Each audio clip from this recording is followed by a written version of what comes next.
Agora sim, olá! 7 horas mais 2 minutos. 7 horas mais 2 minutos.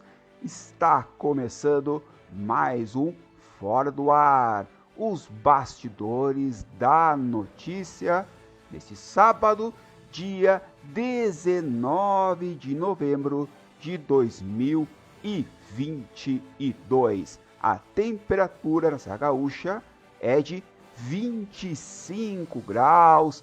Seja muito bem-vindo ao Fora do Ar, os bastidores da notícia, com muita informação e opinião a partir de agora. E eu, jornalista Ivan Sgaraboto, e o comunicador Edinho Soares, traremos agora muitas notícias. Edinho Soares, tudo bem contigo? Boa noite. Muito boa noite, Ivan Sgaraboto, boa noite a todos que estão acompanhando mais uma de nossas participações, mais uma live muito especial, no qual nós vamos estar continuando tratando aí diversos temas que foram destaques, né, e foram assuntos, pauta de assunto nacional, internacional e, claro, também regional ao longo desta semana. É muito interessante a gente colocar a consciência sobre isso, deliberar sobre isso, trazer pontos de vista, análises, projeções, tudo isso para você que acompanha-nos a partir desse instante. Por isso, o convite para você ficar junto com a gente, nos acompanhando, inclusive, Ivan, já ir passando aí para todos, que é para todos os sábados, a partir das 19 horas, no cair da tarde, no início, né, das noites, nós estamos realizando esse trabalho, essa live, no qual nós estamos aqui fazendo essas projeções, essas análises, com o intuito de comunicar, com o intuito de informar a você, de levar, né, ao telespectador, ao internauta, informação com o intuito de esclarecer e, ao mesmo tempo, também trazer para você o que está sendo comentado, o que é pauta e é notícia no cenário nacional e também internacional. Ivan. Fica aquele recado, né, Edinho, para nossos internautas, que não se assustem se eu ligar o microfone. Se eu ligar o microfone é mais fácil. Internautas, não se assustem. Estamos fazendo alguns ajustes ainda neste Fora do Ar, os bastidores da notícia. 7 horas mais 4 minutos. Vamos agora com os destaques.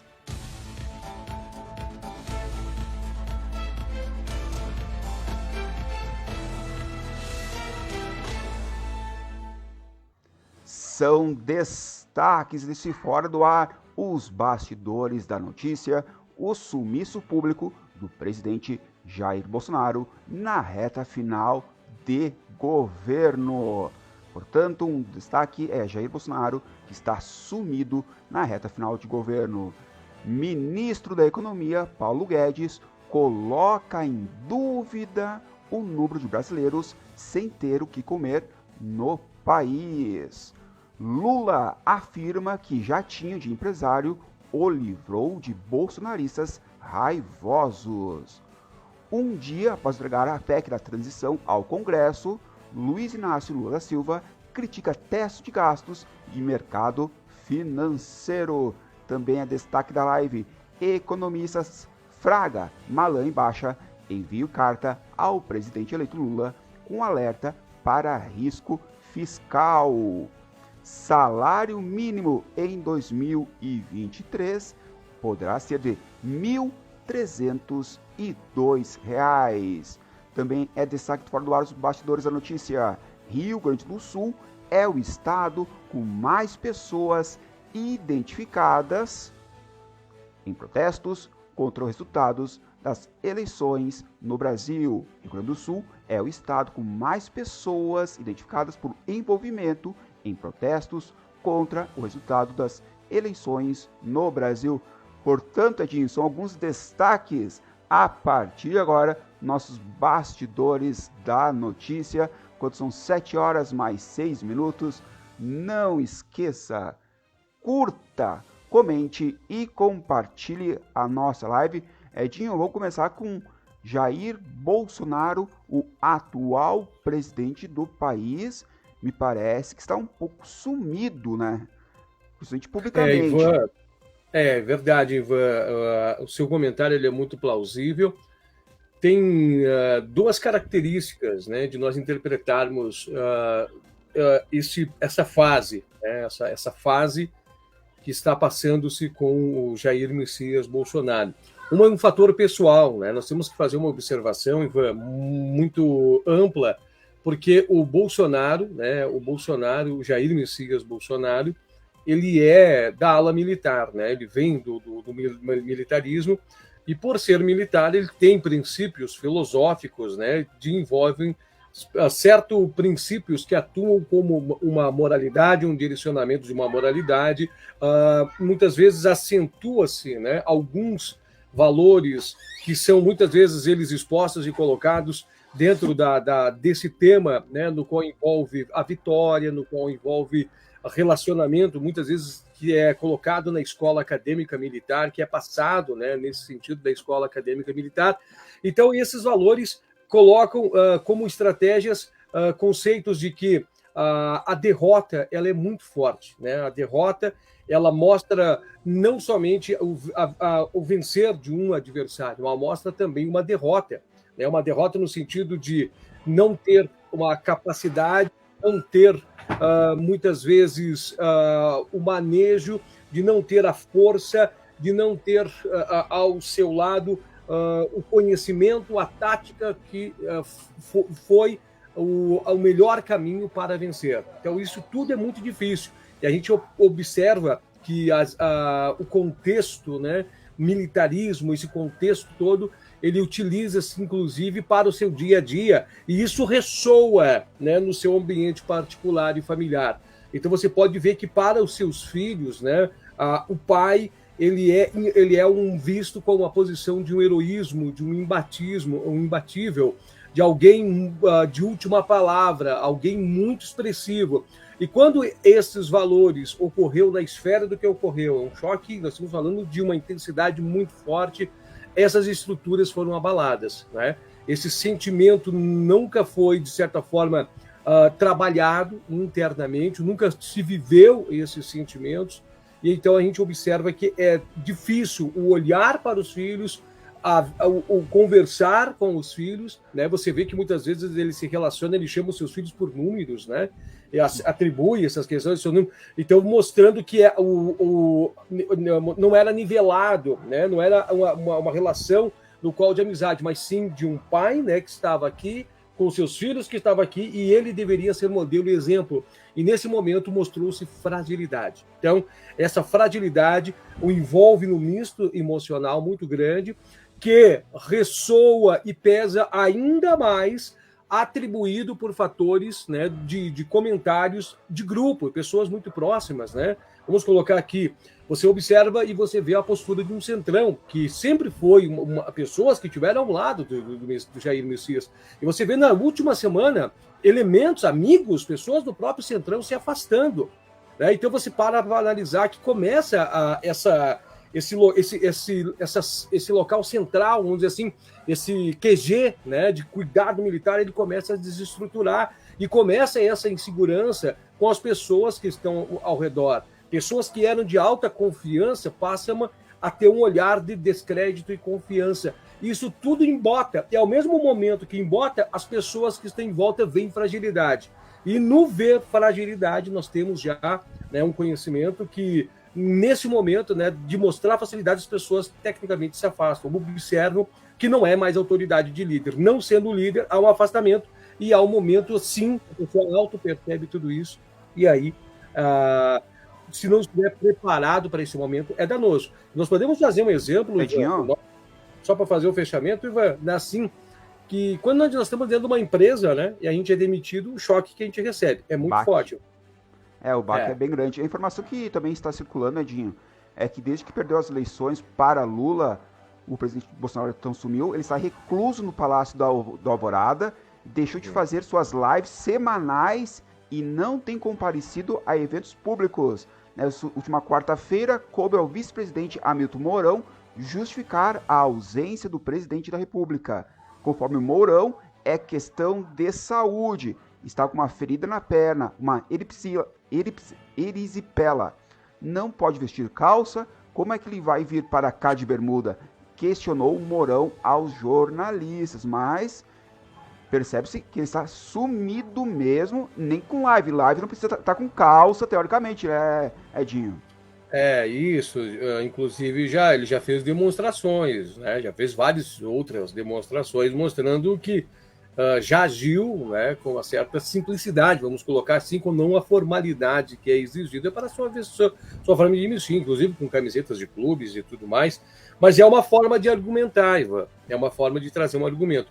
Agora, o que me chama a atenção, né, é quem é que está fazendo assinaturas dos documentos oficiais de gabinete presidencial. Né? Uhum. A gente sabe que nos dias que nós estamos vivendo hoje existe a assinatura digital, mas nós estamos vendo que as decisões têm que ser tomadas. Uma outra coisa, nós percebemos que a estrutura do gabinete de transição está muito frágil, e não tem o olhar dele, né? Não tem o olhar dele. Tanto que teve que vir a público, né? Você viu que veio a público. A gente, talvez, na história de transições, você nunca chegou a ouvir, de fato, né, alguém que vai compor ou vai exercer, né, o poder de governabilidade do executivo, ter de fazer um apelo por intermédio nacional, enviando uma mensagem para que a equipe possa fornecer dados e números. E, né, sendo que eles se encontram, Ivan, né, eles estão próximos, eles estão numa mesa de negociações, né, uma mesa onde que há uma transição, e tem que fazer um comentário a nível nacional, mandando uma mensagem, né? Eu preciso ter acesso às pastas, aos números, eu preciso dos relatórios, eu preciso do fechamento desse caixa. Isso é muito sério. Isso é muito sério, que está respaldado no que nós estamos vendo. Dessa ausência, né? Eu acho que a transição de governo vai apresentar muitas fragilidades. O fechamento de contas, eu acho que vai ser algo difícil. Tecnicamente, essas contas poderão sim ser aprovadas, mas haverão muitas ressalvas. Vai vir à tona, ou melhor, vai ter de ser apresentado muitas questões que tratam exclusivamente dos gastos da linha executiva. Tudo isso vai ter que ser apresentado, né? Nós vamos ter que ampliar essa transparência, e esses números eles vão ter que aparecer. E esses números são interessantes, porque esses números são determinantes para mostrar a verdadeira saúde e o que nós temos enquanto país. Nós estamos vendo um descrédito muito grande do mercado internacional quanto a esses olhares. Nós já estamos percebendo que a própria equipe, né, de transição já está fazendo, de certa forma, malabarismo, né, os malabares, para poder entender o que vai receber de fato aí enquanto Brasil. 7 horas, mais 15 minutos, você acompanhando o Fora do Ar, os bastidores da notícia com Ivan Sgaraboto e Edinho Soares, neste sábado, dia 19 de novembro de 2022. A temperatura, Edinho, é de 24 graus, mas está subindo outra temperatura, que é da economia, pois o ministro Paulo Guedes colocou em dúvida o número de brasileiros sem ter o que comer no país. Foi outra polêmica dessa semana do Paulo Guedes. Faltando 45 dias para o fim de sua gestão, ele colocou em dúvida essa informação e também criticou o presidente eleito Luiz Inácio Lula da Silva. 40 milhões de pessoas passando fome? Onde estavam essas pessoas que não descobriram no governo deles? Possivelmente estavam passando fome. Descobrimos os invisíveis e atendemos. A declaração do Guedes foi dada nesta sexta-feira em um evento em comemoração aos 30 anos da Secretaria de Política Econômica. Apesar da fala de Guedes, dados recentes mostram que o Brasil soma atualmente cerca de 33 milhões de pessoas sem ter o que comer diariamente, quase o dobro do contingente em situação de fome, estimado em 2020. O levantamento foi realizado pela Rede Brasileira de Pesquisa em Soberania e Segurança Alimentar e Nutricional. E também, aproveitando essa informação, Edinho, o Guedes atacou o Lula. Já ganhou, cala a boca, vai trabalhar, vai construir um negócio melhor, porque o desafio é grande. Crítica fortíssima de Paulo Guedes, ministro da Economia. Isso demonstra, né, o que nós estávamos falando anteriormente, né, com essa postura, né? Inclusive, nós já vimos que a postura, né? Uma coisa é quando nós estamos dentro de um cargo ou dentro de uma posição, uma coisa é nós sabermos separar quem nós somos do que estamos representando, né? Do que nós estamos ali investidos, né? Daquela autoridade para representar aquele grupo, né? Ou representar aquilo. Nós temos que nos portar como aquilo demanda. Só que há uma certa confusão. Nós estamos vendo as pessoas mostrando o seu lado pessoal, né? Então a gente está vendo uma série de palavras, inclusive palavras que soou muito, repercutiu muito negativo, né? Mané e tudo mais que nós ouvimos na mídia, né? Esses últimos dias. Mas no caso, assim, Ivan, eu, particularmente falando, eu nunca consegui, ao longo do governo de Jair Messias Bolsonaro, entender realmente aonde é que o Guedes se encaixou no meio de tudo isso, né? Quando iniciou o governo de Jair Messias Bolsonaro, do Bolsonaro, o Bolsonaro ele foi colocado nele, não sei se vocês recordam de tudo isso, foi colocado algumas dúvidas que o Bolsonaro não tinha o manejo, a tarimba administrativa para coordenar o país. Aí o Bolsonaro trouxe os chamados superministros da época, que os superministros, inclusive, deram as bases, os pilares que fundamentavam o que seria o norte do governo. Um desses superministros era Guedes. Era Guedes que iria ser a pessoa que ia fazer a missão de coordenar as contas, ter controle sobre as contas e efetivamente tirar o país do atoleiro no qual estava. Essa era a missão de Guedes. E a gente vê toda hora os próprios planos econômicos de Guedes ter sido furados. E ainda mais, de certa forma, quando Guedes falava à imprensa do plano, ele era contrariado pelo seu próprio presidente. O presidente dizia assim, não é assim, não é desse formato. Então ele foi descredenciado a sua posição ao longo desse governo. Os seus planos, né, não conseguiram ter efetivamente a todo momento as suas mãos. Até a gente está verificando, se você verificar a forma de ação da Caixa Econômica Federal, a forma de ação do próprio Banco do Brasil em alguns momentos, né, por ordenação do Jair Messias Bolsonaro, por ordem específica, né, de ajustamentos e normativas e mudanças, isso tudo contraria princípios, né, de um contrabalanço voltado à questão econômica. Então, assim, no meu modo de ver, Guedes não brilhou. O que era para Guedes aparecer, brilhar, mostrar, apresentar, não mostrou. Né? Ele não conseguiu estar ao lado na hora certa para brilhar e aparecer. Ele, na minha opinião, não conseguiu nem ser coadjuvante. Ele foi nos bastidores, em algum momento e outro aparecia em alguma imagem, alguma foto, como está acontecendo agora. Como nós não temos efetivamente, né, o chefe à frente, alguém tem que aparecer para poder falar alguma coisa. Ivan. O Paulo Guedes chamado de posto Ipiranga, né? Tem esse detalhe, o Paulo Guedes chamado posto Ipiranga, que seria uma estrela do governo, mas como tu relatou antes, né, o próprio Bolsonaro tirando a autoridade dele, então ele teve uma participação bem complicada nesses 4 anos, e em alguns momentos especulou-se também que o Paulo Guedes iria sair, pois ele chegou em vários momentos perder parte da equipe, perdeu o poder o Paulo Guedes. E agora, nessa reta final, ele acabou, está atacando o Lula como se fosse um defensor ferrenho do Bolsonaro.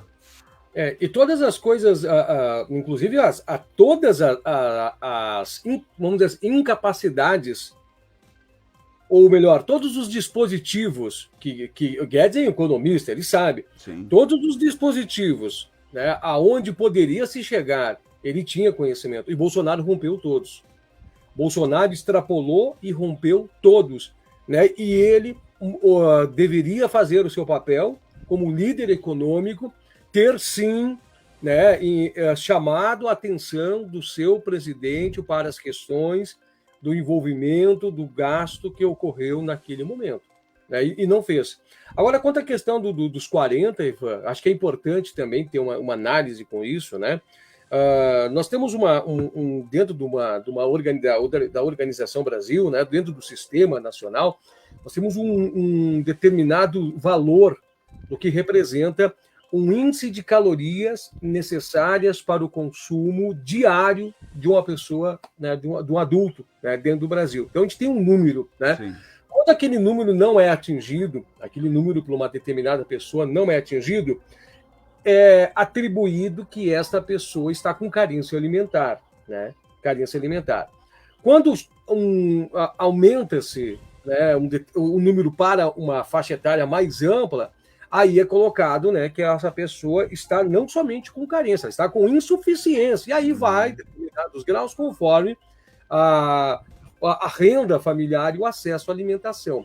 O que aconteceu, né, atribuído, nós temos que colocar assim, com o coração verdadeiro, a pandemia e seus desdobramentos, indiferentemente da forma que se agiu, eu julgo ser... Ninguém sabia os resultados, aquele princípio era defesa, nós tínhamos que estar nos defendendo. Mas agora nós estamos olhando sobre a perspectiva do resultado, antes não tinha resultado, ninguém sabia o que viria, ninguém sabia o que viria, e eu não acho errado as estratégias que foram realizadas de que nós tínhamos que criar dispositivos de freio do avanço da Covid. Né? Nós tínhamos que fazer isso naquele momento. Era um sacrifício, né? Era um sacrifício muito grande, muito grande.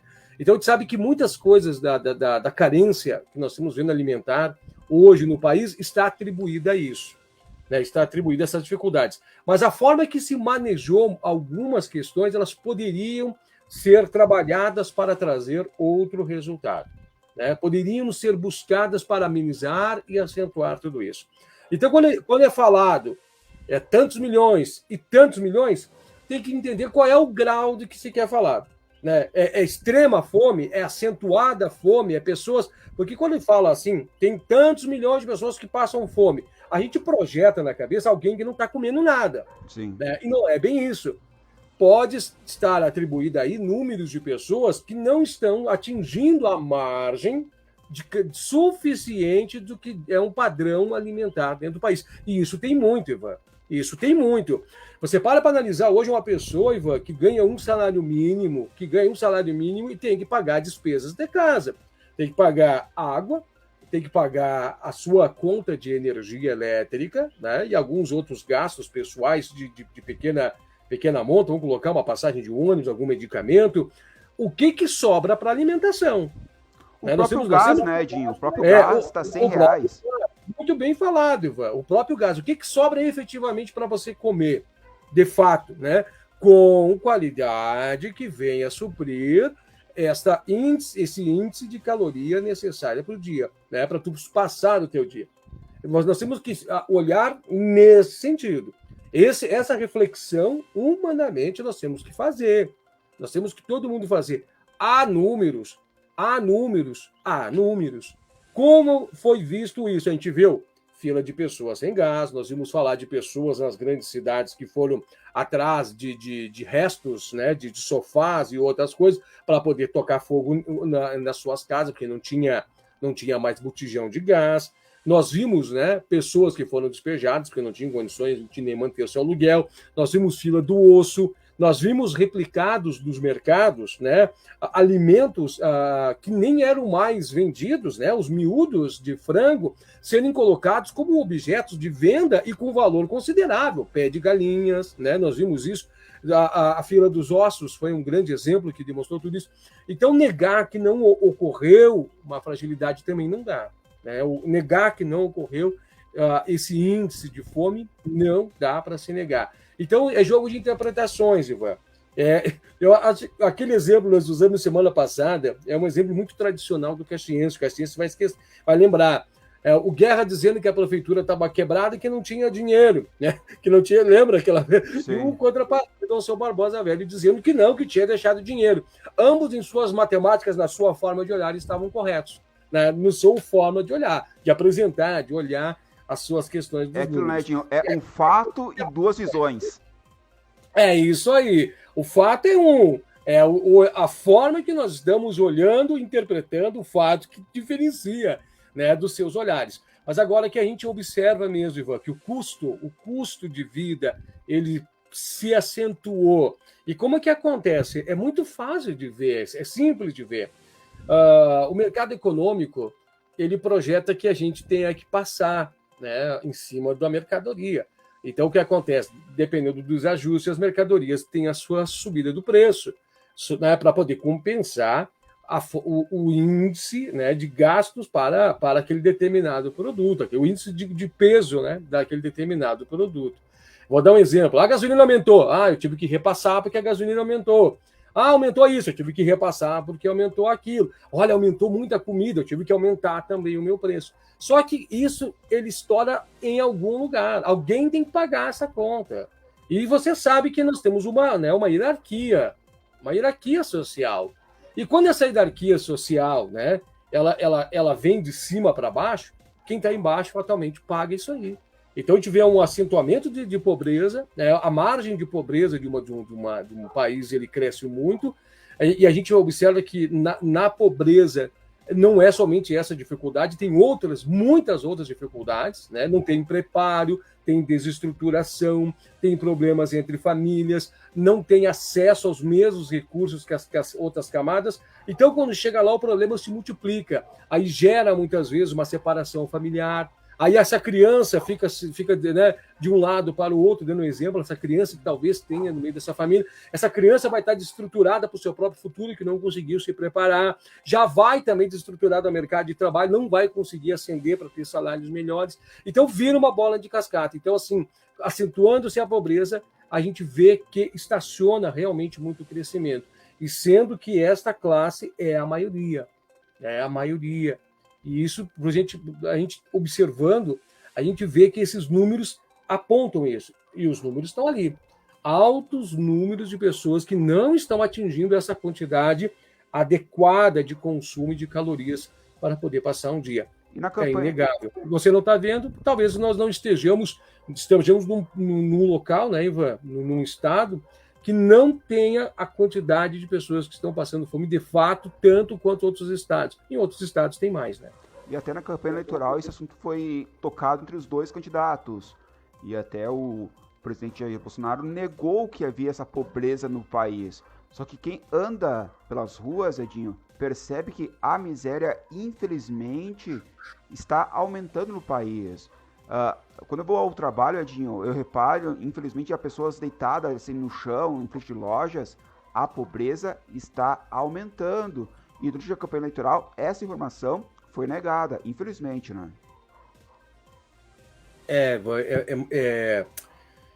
É muito difícil, né, tentar argumentar contrário ao que os valores, apresentar dados e muitas vezes confrontar com o empirismo. É difícil, né? Quando você chega, tá aqui, né? Olha, a gente fez uma análise crítica, a gente trouxe balancetes, informações que mostram isso. Mas aí vem os empiristas e dizem assim, mas vocês estão mostrando isso, mas olha aqui as fotos do que eu estou vendo lá fora. Tá aqui, né? Então fica difícil. A gente viu esses resultados.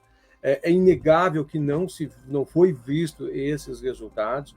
Até, inclusive, pessoas que tinham aluguel, tiveram que fazer jogos, toda espécie de baixar os seus valores de aluguel, ficar sem receber alguns meses, senão, né, iriam ter de despejar pessoas e deixar pessoas amigas. A gente não pode colocar vendas sobre isso, não tem como dizer que isso não está acontecendo, porque aconteceu.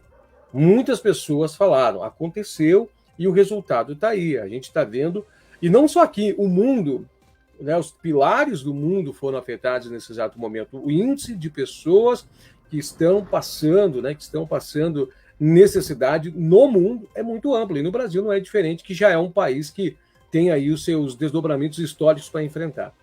7h mais 31. Você está acompanhando o Fora do Ar, os bastidores da notícia. Não esqueça, curta, comente e compartilhe. Temperatura está em 24 graus na Serra Gaúcha. Outro tema que foi destaque na campanha eleitoral é o salário mínimo, que em 2023 poderá ser de R$ 1.302 no projeto de lei orçamentária anual, que foi enviado pelo governo federal recentemente. A proposta prevê que o salário mínimo aumente em 2023 para o teto de R$ 1.302. Conforme o senador eleito Wellington Dias, do PT, há esse compromisso de, no primeiro ano, implementar a regra para o salário mínimo da média do PIB para o crescimento da economia, referência para o crescimento da economia dos últimos 5 anos. Como houve queda, provavelmente vai ficar no patamar de 1,3%, 1,4% de ganho real no primeiro ano. Portanto, Edinho, a previsão do salário mínimo é de R$1.000, de R$1.320. É ainda baixo, né, para a população. Ivan, a gente sabe que dentro da estratégia, de uma estratégia econômica, o salário mínimo ele é um referencial de base, né, para apresentar um índice de referência. Inclusive, o próprio salário mínimo ele pode ser utilizado como um dispositivo de freio, né, ou um dispositivo de aumento, né, de circulação de valores dentro do país. A gente chama atenção a uma coisa que vai ser algo muito importante de se refletir. Saiu os dados essa semana, Ivan, dos 8 bilhões, né, de pessoas ao redor do mundo. Nós temos um dado que mostra que a população brasileira está envelhecendo. Né? Nós estamos saindo da fase adulta, estamos caminhando para um país velho. Então, o número de pessoas aposentadas vão estar aumentando significativamente dentro do país. E nós olhamos, esse aqui é o dispositivo, né, esses 1.302, do que o aposentado vai ganhar. A contrapartida, se aumentar os números, né, os números de pessoas aposentadas, que são as pessoas que dependem dos R$1.302, vão depender, a gente já tem mais ou menos uma previsibilidade das contas do governo. Né? Nós já temos uma previsibilidade de custos da máquina do governo. E a contrapartida também, isso influencia já efetivamente no PIB do país e já vai acenando qual é o desafio econômico para a moeda, né? Para a moeda. Então, o que acontece? Né? O que vai acontecer?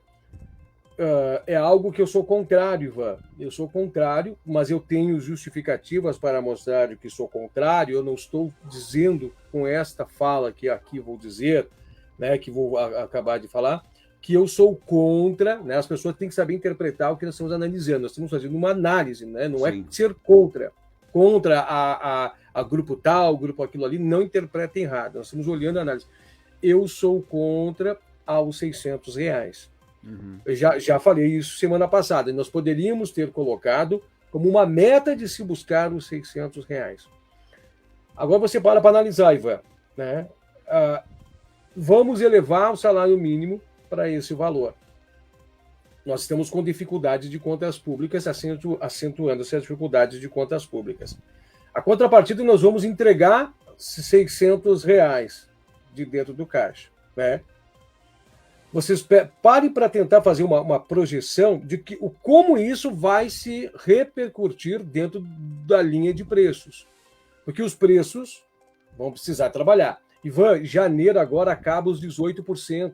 Janeiro agora acaba esses 18% do ICMS e o ICMS vai vir. E mais uma, não vai demorar muito para os estados quererem cobrar esses 6 meses os juros, com juros lá na frente. É uma dívida que a nação, é uma dívida que a federação vai ter de negociar com os estados vão buscar, os estados vão apresentar seus déficits, os estados vão trazer seus prejuízos. Tem que pagar a conta, Nadinho. Para a conta, né? Isso lá na frente. Mas seguindo também, Ivan, com a questão do raciocínio. Então nós vamos ver que quanto mais subir, mais desvalorização da moeda nós vamos ter. A contrapartida desvalorizando-se a moeda, entregando margem que está subindo. Nós estamos dando condições, nós estamos dando, né, mais salário, está aumentando mais salário. Mas a contrapartida nós estamos entrando numa margem de irrealidade. O que vai acontecer? Se a moeda desvaloriza, se vai desvalorizar, o custo vai ficar mais alto, a inflação vai comer todo esse dinheiro. A inflação vai comer tudo isso. Então, quando a gente olha 1.302, se você colocar na fita métrica esses 1.302, não é 1.302, ele vai ser engolido pelos valores inflacionários. A partir do ano que vem, a gente vai sentir tudo isso. A gente vai ver o reajuste inflacionário muito alto, aí é que está o meu medo, de como que o governo vai trabalhar. Tudo isso vai elevar a taxa de juro, ou seja, retirando dinheiro do mercado, para que faça, né, retirando dinheiro do mercado, a forçar mais a oferta. Eu não sei qual é a mágica que, por enquanto, o governo vai fazer com isso. Rompimento de teto de gastos, eu vi um jornalista falando... Oi? Eu vou falar sobre isso agora, sobre o teto Ok, de isso gastos. é interessante, está embutido, Ivan. Está embutido, mas é interessante, pode comentar. 7 horas mais 37 minutos. Nosso destaque agora é que um dia após entregar a PEC de transição ao Congresso, o Lula criticou o teto de gastos e mercado financeiro. Então, apesar de todas as críticas inclusive de aliados políticos, o presidente eleito Lula disse que não vai ter problemas. Aliás, essa informação, perdão, Edinho, eu perdi agora. São 7 horas, agora sim, 7 horas mais 38 minutos. Em seu segundo dia de agenda pública na COP27, a Conferência Climática da ONU, o presidente eleito Luiz Inácio Lula da Silva voltou a criticar o teto de gastos, afirmando, abre aspas, não adianta só ficar pensando em dado fiscal, mas em responsabilidade social. O modelo atual, disse o presidente eleito, tenta desmontar tudo que é da área social. O Lula, que participou de um evento organizado pela sociedade civil, onde ouviu demandas e pedidos de grupos de jovens, cientistas e representantes dos movimentos negro e indígena, por exemplo. Um dia após entregar da minuta da PEC da transição ao Congresso, ele disse que tudo que o teto de gastos em sua forma atual faz é tirar dinheiro da saúde, da educação, da cultura. Você tenta desmontar tudo aquilo que faz parte do social e não tira um centavo do sistema financeiro, disse ele. Se eu falar isso, vai cair a bolsa. O dólar vai aumentar? Paciência, o dólar não aumenta e a bolsa não cai por conta das pessoas sérias, mas por conta dos especuladores que vivem especulando todo santo dia. Portanto, crítica do Lula sobre o teto de gastos e também ao mercado financeiro. Ivan, é a sequência desse assunto que nós estávamos falando anteriormente. É a continuidade desse assunto, muito bem colocado essas questões. É o que chama a atenção, é o seguinte, se um país apresenta fragilidade econômica, não é a questão do investidor, do investimento, não é a questão disso. Se ele apresenta, e olha, vamos falar o seguinte, nós estamos falando de pessoas estudadas que se debruçam sobre esses números todos os dias. Nós estamos falando de países, né, que traçam metas econômicas ou estrategistas econômicos que olham livros de economia todos os dias. Então não iriam falar isso por falar, não iriam jogar uma fala dessa para falar. Se você, Ivan, a matemática é simples. Como que as pessoas vão exprimir, né, confiança em um país que não está com as suas contas públicas em dia? O índice de confiança cai. E isso tudo é muito fácil de observar. Quando nós fizemos a mesma comparação, mesmo comparativo, Garaboto, olhando para nós, né, nós enquanto pessoas que compram e fazem suas compras e pagam suas contas, a gente consegue ter a mesma relação. Vai num banco, você vai chegar no banco, né? Você vai chegar no banco, vai falar o teu salário e vai falar as tuas dívidas para o pessoal do banco e você vai pedir, vai tomar empréstimo, dando um exemplo, o que o cara do banco vai te falar? Que não vai ter condições, porque ele vai dizer assim, ó, olha aqui, você está me dizendo que ganha X, né? Ou seja, tu movimenta tanto. Agora você está me apresentando que você aumentou seus custos de gastos, né? Você está me dizendo que precisa aumentar os teus custos de gasto. Ainda mais, você está fragilizando o teu futuro, porque você está jogando esses juros para frente. E agora você quer chegar aqui, né, com essas fragilidades e quer buscar empréstimo? Não vai ter condições. Porque o que vai justificar você ter crédito é duas coisas. Primeiramente, a sua estabilidade econômica, você vai precisar apresentar a sua receita, e ainda mais a previsibilidade das suas dívidas. que é o que projeta, né? Que é o que projeta a tua saúde econômica para definir se você vai ter condições de pagar ou não. E agora um detalhe: como é que funciona o mercado de juros? Quanto mais risco se tem na transação, maior incidência de juro por conta do risco.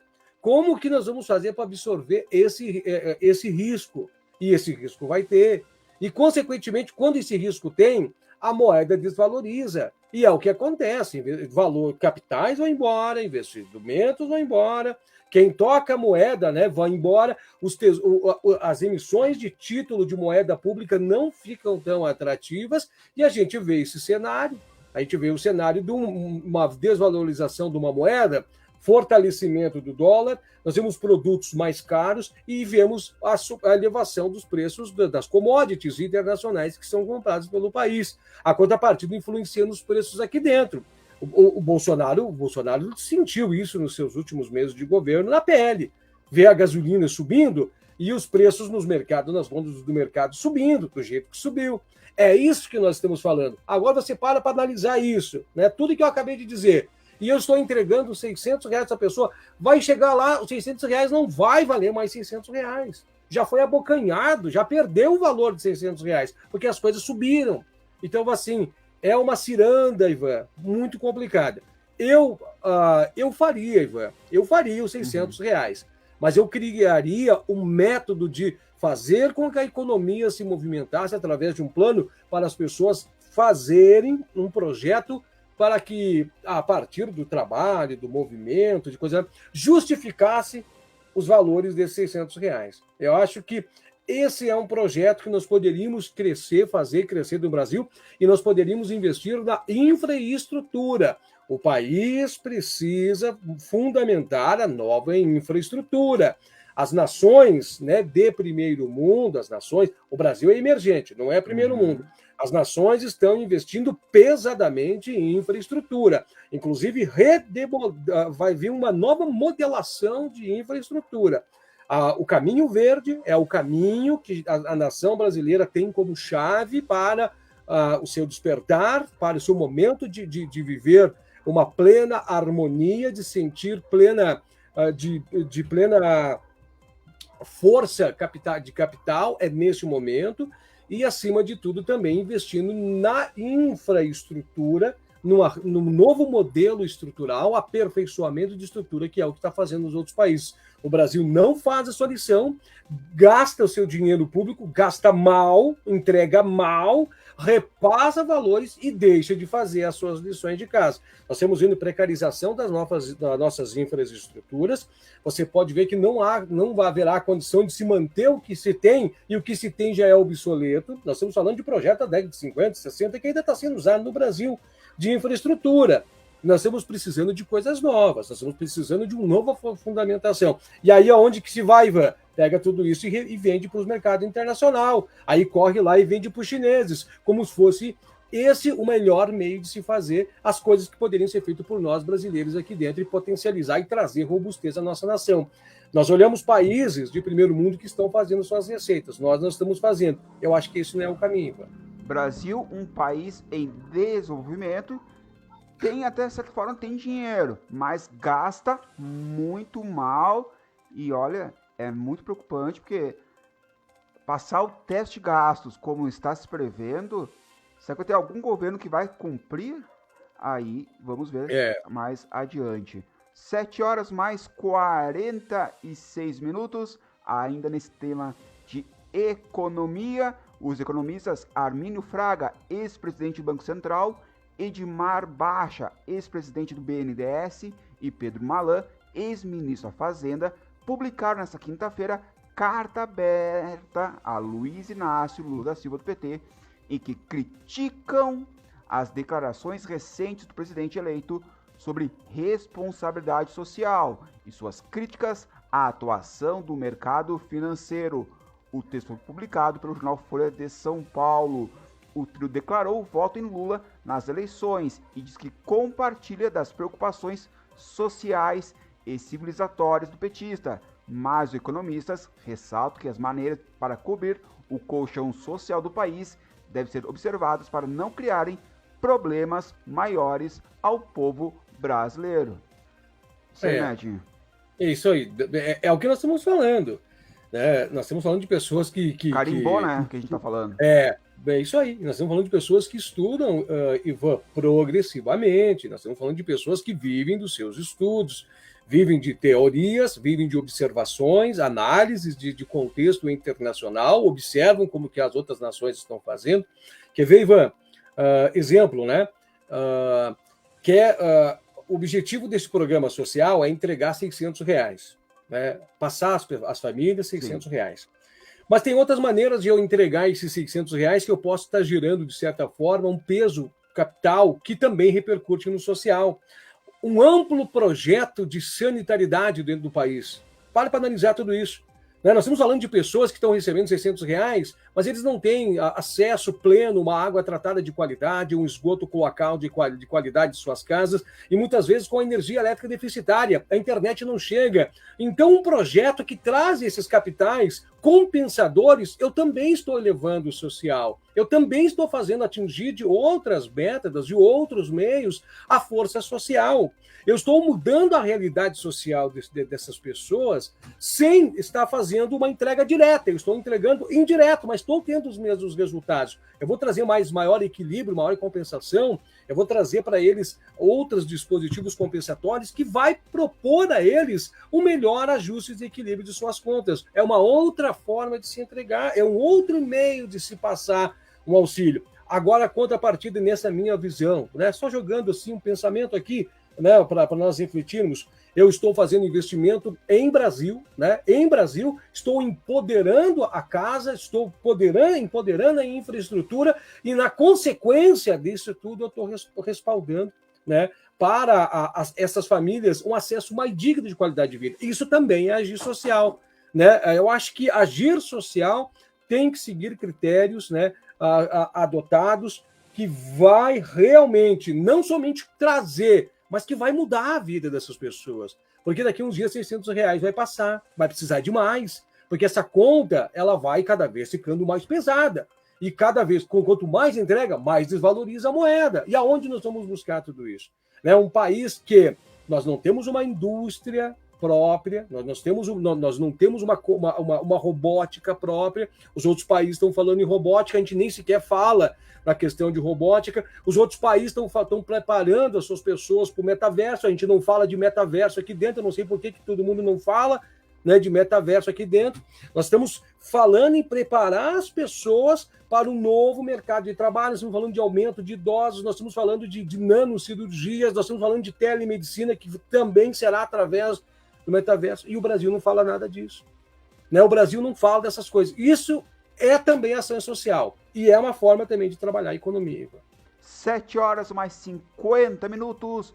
Você está no Fora do Ar, os bastidores da notícia, com Ivan Sgaraboto e Edinho Soares. Vamos agora à polêmica da semana. Mais uma, apesar de todas as críticas, inclusive de aliados políticos, o presidente eleito do Brasil, Luiz Inácio Lula da Silva, PT, disse não ver problemas em ter viajado para o Egito e para Portugal em um jatinho emprestado por um amigo, o empresário José Sirpieri Filho, conhecido como Júnior, ex-dono da Qualicorp.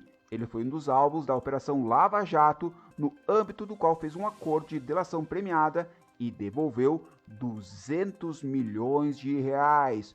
O petista disse que, se precisar de novo e o amigo estiver disposto a emprestar, ele voará novamente no avião. E também o Lula afirmou nesta sexta-feira que o presidente Jair Bolsonaro, do PL, deveria ter oferecido a ele um avião da Força Aérea Brasileira FAB para a viagem à Conferência do Clima, o COP27, no Egito. Se o Estado brasileiro fosse democrático e a gente tivesse um presidente responsável, quem sabe ele tivesse oferecido um avião da FAB para me levar, mas não ofereceu. Paciência, eu sou grato ao meu amigo que foi comigo e me emprestou o avião, declarou Lula.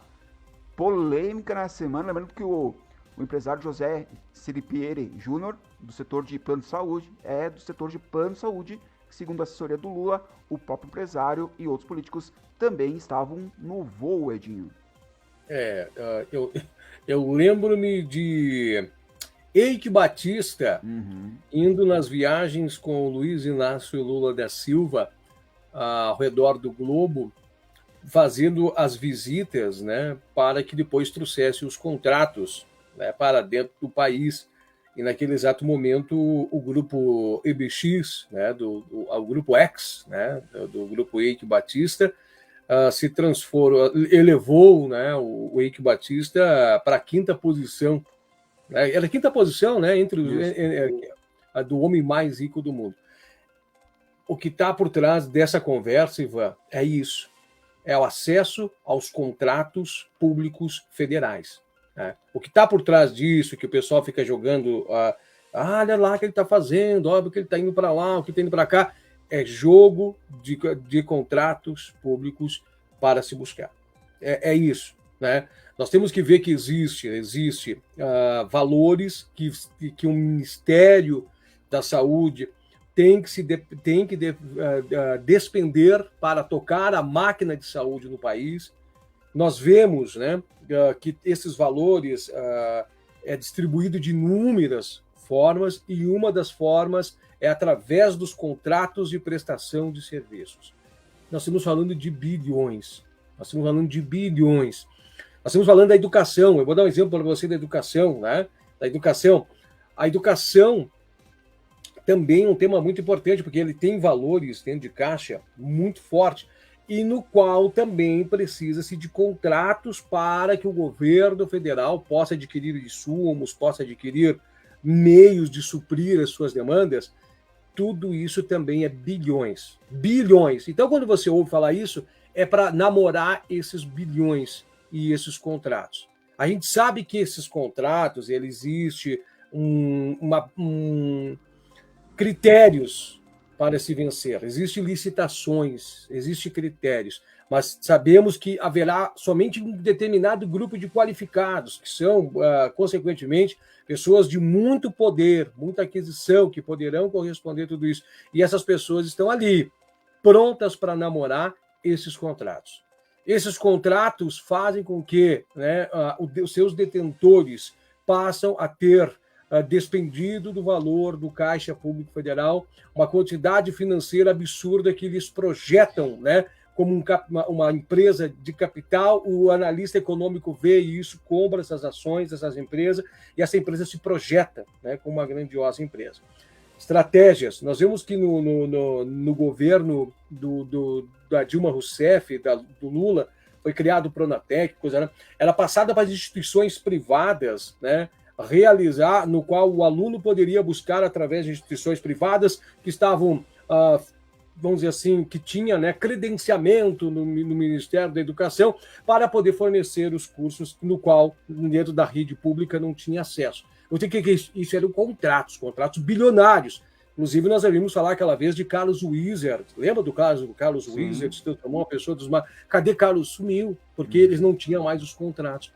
Nós temos agora uma outra forma de negociar esses contratos. Né? Na estratégia do Bolsonaro, esses contratos eles foram negociados de outros meios. Inclusive, isso ficou muito mal esclarecido quando a gente viu um grupo de pastores visitando prefeituras no município, querendo vender, trocar esses contratos a troco de favorecimentos. Né? Então, ficou muito dúbio essa questão, não está esclarecido tudo isso, mas só para poder responder o que nós estamos vendo aqui, é isso. É isso que eles estão olhando, é namorando os contratos, porque são valores bilionários e todo mundo quer uma fatia. E Edinho, completando a informação, para Lula, o jatinho foi fundamental para sua segurança durante o deslocamento, diante de ataques de bolsonaristas. O petista lembrou das agressões sofridas por ministro do Supremo Tribunal Federal, o STF, em recente viagem a Nova York, nos Estados Unidos. Então, ele relatou isso da questão de segurança. Paciência, segurança é uma coisa séria, e quem tem a responsabilidade de cuidar somos nós. Então, se tiver alguma viagem e ele, Júnior, o amigo do Lula, o empresário, quiser emprestar o avião e junto comigo, vou agradecer, reforçou o presidente eleito Lula. Segurança, né? Que tempo estamos, né? Que tempo estamos. Os interesses, né? Já dizia ele, e ele está cunhado, né, também as suas frases aí. Uma coisa leva a outra, né, Edinho? Os interesses. 7 horas mais 57 minutos, estamos aqui com nosso tempo bem estouradinho, mas para encerrar, Edinho, como falamos dos interesses, Rio Grande do Sul é o estado com mais pessoas identificadas por envolvimento em protestos contra o resultado das eleições no Brasil. O STF já recebeu de 15 unidades da federação relatórios sobre os manifestantes que agem nas estradas e em frente a quartéis. Os ativistas políticos cobram que as Forças Armadas impeçam a posse de Luiz Inácio Lula da Silva, PT, como presidente do Brasil. Os documentos que apontam líderes dos atos classificados de antidemocráticos pelo Supremo foram enviados pelas polícias militar e civil de cada estado, além da Polícia Federal e do Ministério Público.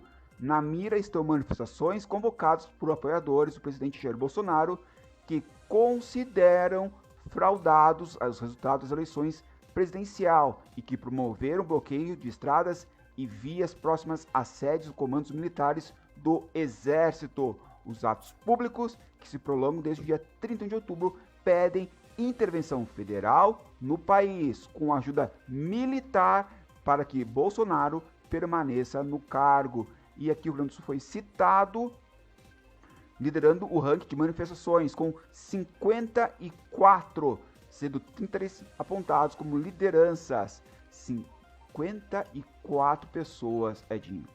Ivan, nós já falamos isso, quem acompanha nossas lives está sabendo, a gente já falou disso, isso está muito atrelado ao conceito histórico, né? Nós temos um conceito histórico que é replicado dentro de nossas escolas para os alunos da sua fase de infância pelos fatores históricos todas as vezes, né? Que aqui é o país, aqui é o Estado revolucionário, que aqui é o Estado da Revolução, aqui é o Estado que nunca, vamos dizer assim, seria, como é que eu posso dizer essa palavra para não ficar sintosa, mas que, de certa forma, em algumas oportunidades, desrespeita, vamos dizer assim, ele vai contra os princípios do que é passado como veto de mando, né? E é colocado essa questão de defesa, de lutar, revolucionário, vamos para frente, e isso está muito vivo, esses elementos históricos estão muito vivos. Consubstanciado a isso, nós temos também a questão de haver aqui o maior potencial empresarial do país. Com essa nova forma de governo, né, as atenções que os grupos de empresa, as atenções para especificamente essa classe, né, a classe empresarial, ela muda um pouco, porque a ideia agora a ideia desse novo governo é socialismo.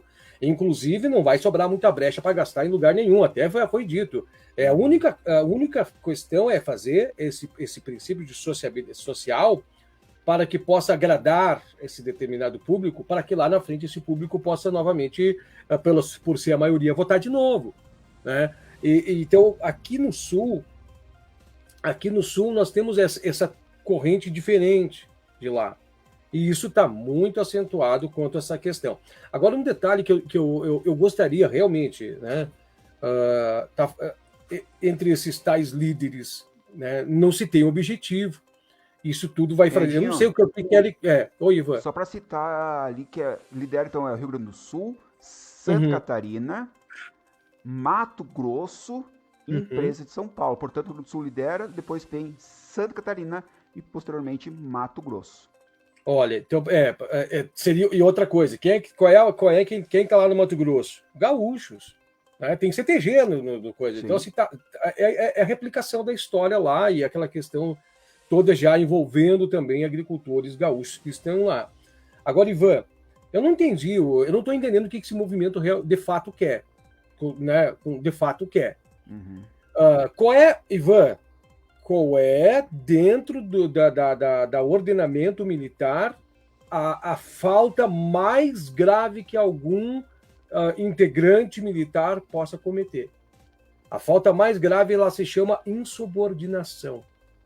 A insubordinação, dentro do princípio militar, é uma das maiores ferimentos de uma postura de conduta por parte de um militar. É insubordinação. E ir contra os princípios do qual eles estão pedindo é insubordinação no mais alto grau. Isso dá. Eu não sei se eu vou usar o nome específico, mas só para o pessoal para poder mostrar o choque de tudo isso. Isso da corte marcial, vamos dizer assim, no sentido. É muito alto, é muito elevado. Não é nesse sentido, porque ela foge um pouco mais. Mas eu quis tentar mostrar que é um dos maiores graus máximos para que essas pessoas vão para uma corte especial para poder justificar o que fizeram. É insubordinação e a mesma coisa, um princípio de rebelião e revolta. Então, eu não entendi, Ivan, eu não entendi. Assim, não quero eu aqui estar fomentando a ideia desses grupos, mas seria talvez mais notório uma marcha a Brasília, e lá em Brasília, dentro do princípio democrático, eles representarem, né, e apresentarem o que eles querem. Né? Ir para a frente desses quartéis, clamar por saída de quem não vai sair de dentro de quartel, de que inclusive eles estão lá assustados, né? Assustados, porque qualquer interpretação de que tem um militar aí que está envolvido, que está tentando fazer alguma ideia, você não sabe o que acontece lá interno. Tem regimentos internos, né? Tem regimentos internos que são amplamente seguidos, tem estruturação. E a mais, tem princípios éticos, tem códigos muito profundos dentro do caminho militar. Eu não sei o que eles estão imaginando que vai ser de lá, que vai surgir esse movimento. Eu não sei qual que é a crença. Né? Nós falamos semana passada do matar, nós falamos semana passada que eles são instruídos para outros princípios, não princípios revolucionários. Eu não sei acho, Edinho, que falta um pronunciamento do governo, do presidente Jair Bolsonaro sobre isso. Está na hora de se pronunciar e no caso, como ele não tá se pronunciando, me parece que ele está querendo mesmo deixando brecha. Isso mesmo, deixando brecha. Porque no momento que ele não se pronuncia, neste momento que os eleitores dele precisam da palavra, é porque ele tá querendo que isso aconteça. É o que me parece. Eu vou dizer uma coisa para ti, assim, ó. Todos nós temos esse sentimento de querer alguma coisa, né? E todos nós temos o sentimento de querer algo melhor. Eu tenho esse sentimento. Eu acredito que todo mundo tem. Faz parte do sentimento, de um sentimento pessoal íntimo que a gente quer algo diferente do que a gente está vendo. Né? Há um clamor mundial por isso. Não é só aqui, é todas as nações. A gente está vendo o quê? Nós estamos dentro de um sistema, né, que é o Estado moderno. Né? Nós estamos dentro do princípio do Estado moderno. Isso tem que ser compreendido na teoria do como que funciona o Estado moderno. É essa fase que nós estamos vivendo dentro do conceito histórico. Nós estamos dentro do conceito dos Estados modernos. E os Estados modernos estão mostrando suas fragilidades. E isso está repercutindo nos anseios populares. Não é só o Brasil. A gente vê todos os países, nós vemos Estados Unidos, você vê o caos, o colapso que está dentro dos Estados Unidos. Nós vemos na França, movimentos na França, nós vemos movimentos, né, de pessoas até ali pela questão do Brexit, muitas vezes no povo inglês. Todo mundo tem um anseio de algo melhor. Eu também tenho um anseio. Vocês acham que a gente quer esse Brasil? Ninguém quer. Nós queremos um Brasil melhor. Nós já falamos aqui também que esta campanha nós não tínhamos nem A e nem B. Os dois candidatos eram fraquíssimos. Bolsonaro é fraco e Lula é fraco. Né? Não havia proposta. Inclusive, é uma pena dizer isso. Ninguém votou por um projeto. As disputas foram de um para o outro não entrar. Olha a fragilidade de um país que nós estamos vivendo, que nós estávamos escolhendo o menos pior. Que a disputa era para ver quem era o menos pior. Era um ataque entre um contra o outro.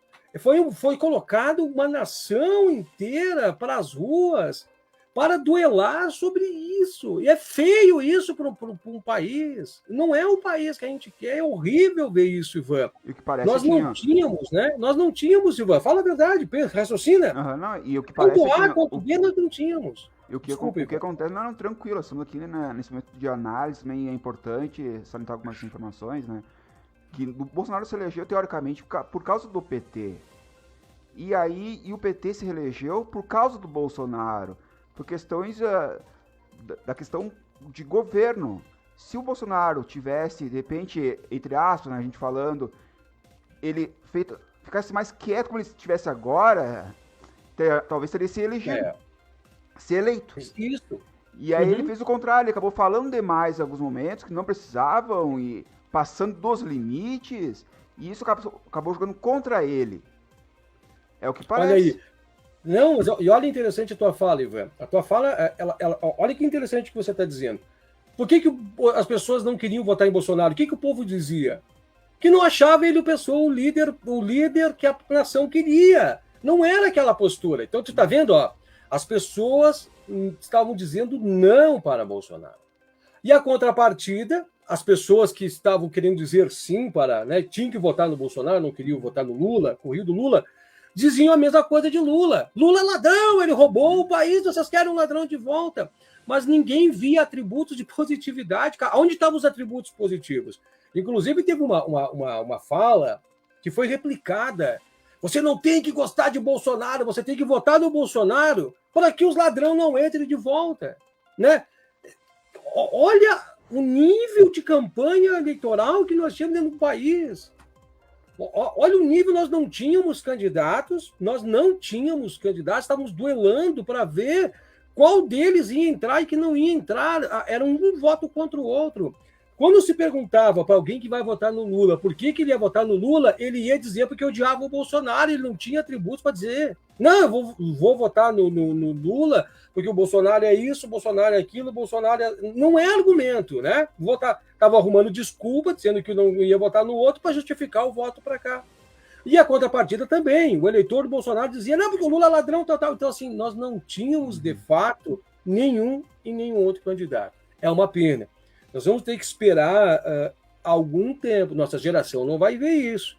Vai ter que aparecer, né, de alguma forma, um novo modelo. Eu estou tentando falar essa essa palavra não está saindo, faz desde o começo da live.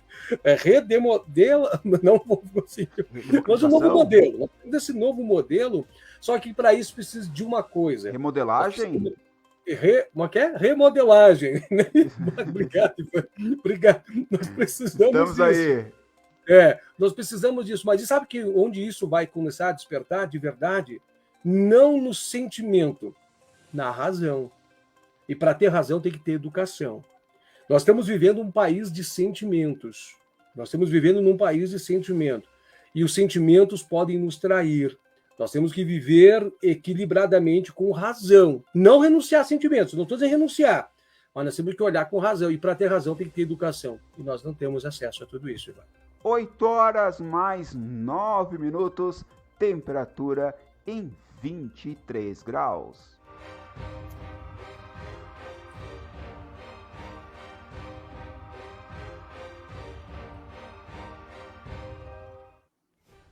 Edinho, vamos aos fatos, que serão destaques da próxima semana. O que tu especula, Edinho, para a próxima semana? O que vai começar a tomar mais corpo? Primeiramente, os ministérios que serão compostos do governo federal, vai ser a tônica de observação, cautela em tudo isso, colocar muitas vezes pessoas que têm nome popular não significa que tem estratégia para comandar ministério. Vamos ficar de olho em tudo isso, ver quem são essas pessoas. Será muita pauta. Continuará ainda a turbulência, né, da questão do STF em cima dessa questão dos movimentos. Né? Ainda vai haver desdobramentos em tudo isso, né? Vai haver formas de desdobramento. E também a pauta econômica ainda segue sendo em alta nessa questão. Acho que esses 3 pilares serão os pilares que vão tomar conta aí ao longo da semana, acentuando um pouco, talvez, mais olhar para a formação econômica e também fazendo essa observação, essas questões dos desdobramentos, dos nomes de composição dos ministérios, a divulgação dos primeiros escalão e como é que vai se comportar esse governo de fato. Eu acho que são temas que essa semana serão interessantes de saber um pouco mais. Eu acho que o Lula vai segurar um pouco o anúncio de alguns nomes, principalmente da economia, pois a pressão vai vir grande. A hora que ele anunciar o nome do novo ministro da Economia, vai vir pressão forte. É isso que estou achando, tudo desconfiado. E o Rigoto era um dos nomes cotados para ser ministro, mas parece, Edinho, que ele já rejeitou e não vai estar no governo do Lula. E assim, tem uma lista em suas mãos e essa lista está com Lula. Essa lista ela deveria estar sendo trabalhada por essa composição, né, de pessoas, Eu até mesmo questiono quanto que Alckmin efetivamente está participando de tudo isso, né?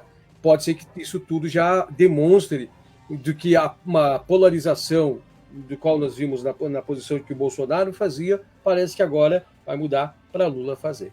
8 horas mais 12 minutos, Edinho. Amanhã tem a Copa do Mundo, inicia a Copa do Mundo no Catar, à 13h. Já tem o primeiro jogo da Copa do Mundo, Grupo A.